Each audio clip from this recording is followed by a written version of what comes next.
America ने tariff जंग को दुनिया भर में फैला दिया। 25 ममालिक पर जवाबी टैरिफ लगा दिया।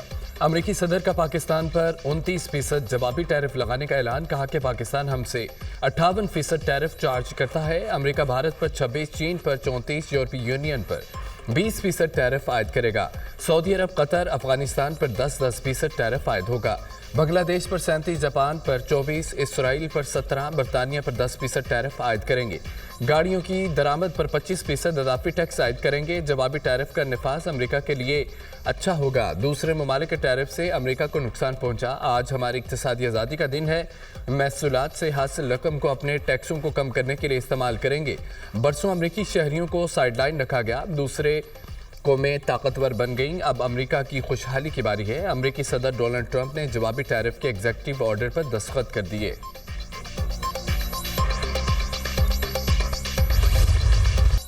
बिजली की कीमतों में बड़ी कमी का ऐलान। बतवक़े वज़ीर-ए-आज़म शहबाज शरीफ आज कौम से खिताब करेंगे। हुकूमत की जानिब से बड़े फैसले का ऐलान किया जाएगा। वज़ीर-ए-आज़म के खिताब में कौम को सरप्राइज मिलेगा और बड़ी खुशखबरी सुनाई जाएगी। वज़ारत इत्तलात व नशरियात का बयान। वज़ीर-ए-आज़म की ज़ेर सदारत आज पावर सेक्टर का आला सतह का इजलास भी मुतवक्के। वफाकी वज़रा शिरकत करेंगे। इजलास में IPPs के साथ नजरसानी शुदा मुआहदों पर ब्रीफिंग दी जाएगी। अहम बैठक में पावर सेक्टर के अमूर ज़ेरे गौर आएंगे।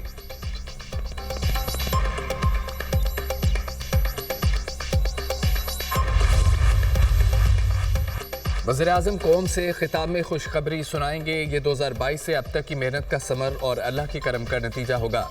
पाकिस्तान मुस्लिम लीग नून और इत्तेहादी कौमी खिदमत को अपना फ़र्ज अव्वलीन समझते हैं। तमीर व तरक्की और माशी बहाली का ये सफ़र जारी और सारी रहेगा।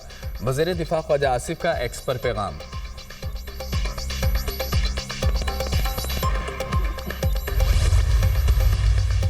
सदर ममलिकत आसिफ अली जरदारी कोरोना में मुब्तला। सदर पाकिस्तान के सदारती और ज़ाती मालिक डॉक्टर आसिम हुसैन ने तस्दीक कर दी। मुख्तलिफ टेस्टों के बाद सदर जरदारी को कोरोना की तस्दीक हुई है। सदर ममलिकत को आइसोलेशन में रहने का मशवरा दिया गया। तिब्बी माहिरीन की टीम सदर ममलिकत की देखभाल कर रही है। आसिफ अली जरदारी की हालत बेहतर है। डॉक्टर आसिम हुसैन की गुफ्तगू। सदर ममलिकत कराची के निजी अस्पताल में ज़ेर इलाज हैं। बुखार और इन्फेक्शन की वजह से अस्पताल में दाखिल किया गया। वज़ीर-ए-आज़म की सदर ममलिकत की सेहतियाबी के लिए नेक तमन्नाएं। आसिफ अली जरदारी की सेहत से मुतालिक इज़हार तशवीश। जल्द सेहतियाबी की दुआ। सदर ममलिकत को बेहतरीन तिब्बी सहूलियात फराहम करने की हिदायत। वज़ीर-ए-आज़म का बिलावल भुट्टो से टेलीफोनिक रब्ता। ईद उल फितर की मुबारकबाद दी। शहबाज शरीफ का चेयरमैन पीपल्स पार्टी के लिए नेक ख्वाहिशात का इजहार। वज़ीर-ए-आज़म ने सदर ममलिकत की बीमार पुरसी की। आसिफ अली जरदारी के लिए नेक ख्वाहिशात का पैगाम दिया। जल्द सेहतियाबी की दुआ की। चेयरमैन सेनेट का सदर जरदारी की जल्द सेहतियाबी के लिए नेक ख्वाहिशात का इजहार। कौम से दुआएं की अपील। खालिद मकबूल सिद्दीकी का पीपल्स पार्टी रहनुमा डॉक्टर आसिम हुसैन से टेलीफोनिक रब्ता। सदर पाकिस्तान की खैरियत दरियाफ्त की। बलोच इत्तेहादी कमेटी सिक्योरिटी इदारों के खिलाफ प्रोपोगेंडा कर रही है। पुलिस की फायरिंग से हलाकतों की झूठी खबरें चलाई गई। बलोचिस्तान में अमन अमान खराब करने की कोशिश की जा रही है। बलोचिस्तान के हालात खराब करने की इजाज़त नहीं देंगे। ट्रेन पर हमले के बाद ऑपरेशन में दहशतगर्दों को मारा गया। BLA के फिदाइयों की 5 लाशें क्वेटा सिविल अस्पताल लाई गईं। BYC वालों ने कहा है कि लाशें हमें दी जाएं। दहशतगर्दों की लाशों को ओवन किया गया। अस्पताल में लाशें लेने के लिए तोड़फोड़ की गई। अस्पताल इंतजामिया की मारपीट करके लाशें वहां से उठाई गई। BYC के दहशतगर्दों ने अमला को नुकसान पहुंचाया। एहतजाज के दौरान 61 मुश्तल अफराद को गिरफ्तार किया गया। 30 कम उम्र बच्चों को वालिदैन की यकीन दहानी पर रिहा किया गया। DIG क्वेटा एतजाद अहमद गोरैया और डिप्टी कमिश्नर साद बिन असद की प्रेस कॉन्फ्रेंस।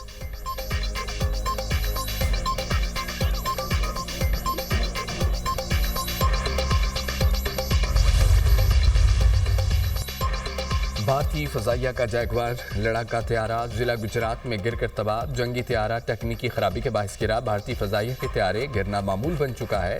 गुज़िश्ता माह भी भारतीय फजाइया के एक रोज़ में 2 तैयारे गिरकर तबाह हुए। नवंबर में MiG-29 लड़ाका तैयारा आगरा उत्तर प्रदेश के करीब गिरकर तबाह हुआ।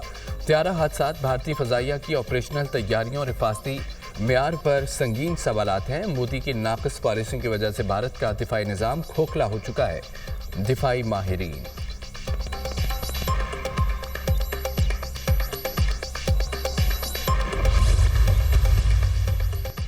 बानी PTI ने अली अमीन, गंडापुर और बरिस्टर स्टैफ को एस्टेब्लिशमेंट से मुज़ाकरात का टास्क दे दिया।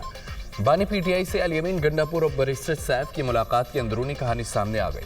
आइंदा चंद रोज में अल-यमीन गंडापुर बानी से एक और मुलाकात करेंगे। इदारों से टकराव की पॉलिसी पर नजरसानी पर भी बातचीत की गई। क़यादत पर सोशल मीडिया पर जारी बेजा तनकीद भी जेर बहस आई। बानी पीटीआई को खैबर पख्तूनख्वा हुकूमत की कारकर्दगी रिपोर्ट पेश, पार्टी मामलात समेत तमाम उमूर पर गुफ्तगू। अल-यमीन गंडापुर ने मुतअद्दिद अहम उमूर पर रहनुमाई और इजाज़त भी हासिल की। बैरिस्टर सैफ की जानिब से अहम तजावीज़ दी गई। बानी ने बैरिस्टर सैफ की तजावीज़ को काबिल अमल करार दे दिया। बानी पीटीआई से मुलाकात कॉन्फ्रेंस रूम में 2.5 घंटे तक जारी रही। मुलाकात में बानी की अहलिया बुशरा बीबी शामिल नहीं थी।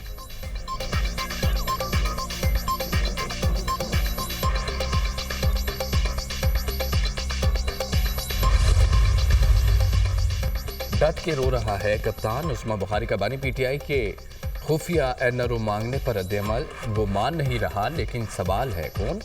वज़ीर इत्तलात पंजाब उस्मा बुखारी ने सोशल मीडिया ऐप एक्स पर हंसने वाले इमोजी भी शेयर किए।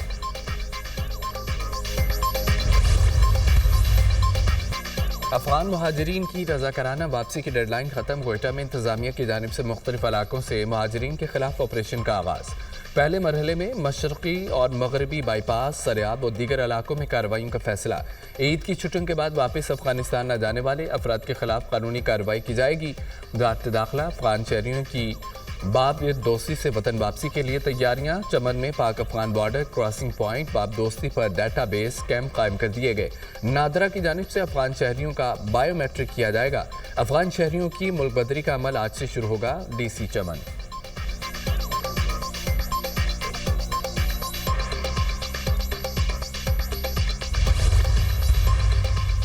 कराची में डकैती मज़ामत पर एक और शहरी कत्ल। डिफेंस फेज़ 1 तूबा मस्जिद के करीब डाकुओं ने फायरिंग करके शहरी की जान ले ली। मकतूल ने डकैती मज़ामत के दौरान एक डाकू को पकड़कर ज़मीन पर गिरा दिया। मकतूल और डाकू काफ़ी देर गुत्थम गुत्था रहे। मुलजिम के दूसरे साथी ने फायरिंग कर दी। एक गोली मकतूल आमिर के सर में लगी। वारदात के बाद मुलजमान फरार हो गए। पुलिस हुक्म। मकतूल आमिर स्टेट एजेंसी का काम करता था। आमिर घर से किसी काम से निकले, गाड़ी में सवार होने लगे तो डाकू पहुंच गए। आमिर को डकैती मज़ामत पर 2 गोलियां लगी। अहले खाना गम से निढाल। वाक़े की सीसीटीवी फुटेज मंजर आम पर आ गई।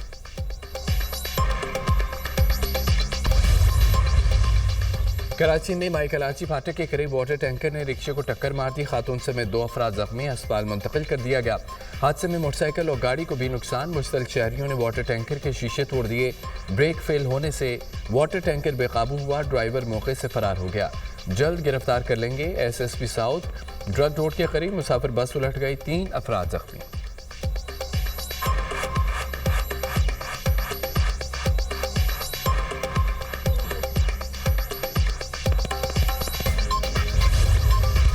ईद के आखिरी रोज भी बच्चों के बड़े मजे, छोटी दुनिया का ईदी से भरपूर इंजॉय। वालिदैन के साथ चिड़ियाघर की सैर, पार्कों में हल्ला गुल्ला, झूलों की सवारी, जबकि तफरीह मकामात पर रश। मनपसंद खानों से भी लुत्फ अंदोज हुए। कराची में साहिल समुंदर पर जमे गफीर उमड़ आया। बड़ी तादाद में शहरियों की खूब मौज मस्ती। मीठी ईद पर बलाई इलाकों में भी सयाहों का रश। शहरियों की बड़ी तादाद हसीन नज़ारों से लुत्फ अंदोज होने वादी नीलम पहुँच गई। सियाहती मकामात कैरन, कटन, अड़ंकेल सयाहों से भर गए। ईद उल फितर की आखिरी छुट्टी भी गुजर गई। परदेसियों के आबाई इलाकों से बड़े शहरों में वापसी। बस अड्डों और रेलवे स्टेशन पर गजब का रंग।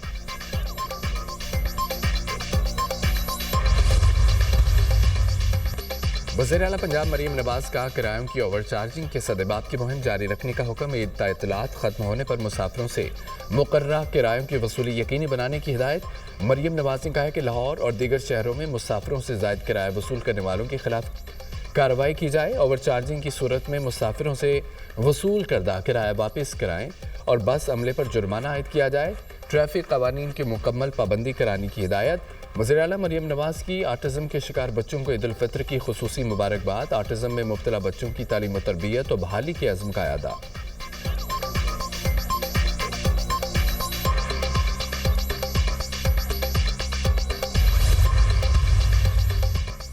केनाल्स मनसूबे के खिलाफ पीपल्स पार्टी सरापा एहतजाज। कराची समेत सिंध के मुख्तलिफ शहरों में मुशल बद्दार रैलियाँ। पीपल्स पार्टी कारकुनों की कसी तादाद में शिरकत। हैदराबाद, मीरपुर खास, नवाबशाह, सांगड़, ठल, नौशहर फिरोज में शहरी सड़कों पर आ गए। ठट्टा, जामशोरो, कनकॉर्ड, शहदाद कोर्ट 7 में भी रैलियाँ। वफाकी हुकूमत से दरियाई सिंध पर केनाल्स मनसूबे को वापस लेने का मुतालबा।